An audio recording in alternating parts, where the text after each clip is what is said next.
92,000 dams. That's what we have across the U.S. And the frightening thing is that 76% of them are high hazard potential. And that means if one fails or is destroyed, and you happen to be the unlucky soul in this destructive path, it will kill you.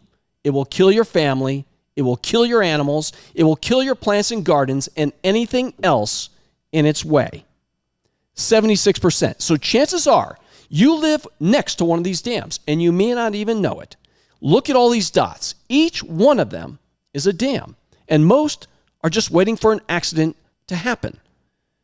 Maybe this is why we've seen so many observational flights happening, 7,500 in the past 75 days alone. We expected at the time that the U.S. government was putting these up in the air to watch something, that they knew something that we didn't. Well, sure enough. Now, this was when we learned of the 60,000 pounds of ammonium nitrate that went missing back in May. Remember that? It was from an explosive manufacturer in Wyoming. Guess what? It's still not been accounted for. It's still out there. So it seems good reason that the government was a little more nervous than usual. You see, 60,000 pounds of this stuff, when mixed with common ingredients like fuel oil, can make one serious boom.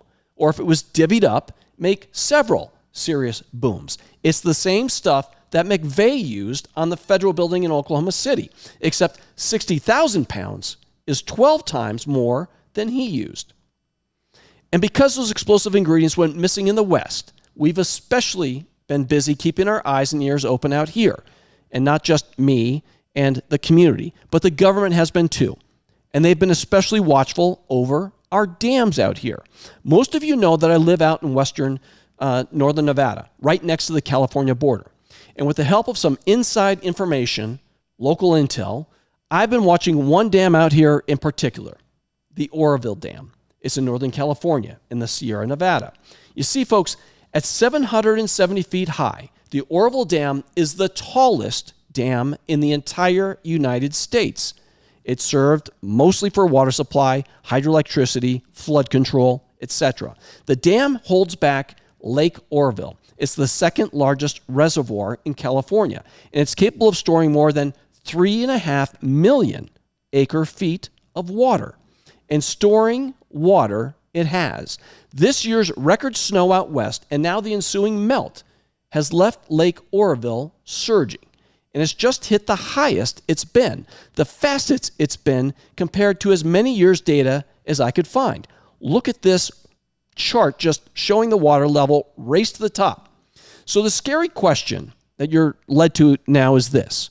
What happens if some of the missing ammonium nitrate showed up at the dam and goes boom? The answer is devastation. Now, this map is produced by the California Department of Water Resources. It's called an inundation map, which means what gets inundated, covered with water, should a dam fail. In this case, the Oroville Dam. You can see the impact would be apocalyptic. That little blue circle over to the right is Lake Tahoe. Tahoe. It's the 6th largest lake in America after the 5 Great Lakes. But the big blue area to the west or left of Lake Tahoe is what gets covered with water and drowned out if the Oroville Dam goes. It would flood the entire northern Central Valley and not stop until it reaches Suisun Bay, which continues to feed San Francisco Bay and eventually the Pacific Ocean. And as every good farmer knows, the Central Valley is known for its agriculture, providing more than half of the fruits, vegetables, and nuts grown in the United States. Half in this little valley. And if this area is flooded, all those fruits, those vegetables, those nuts, they will be gone. Not to mention the cities in the flood path.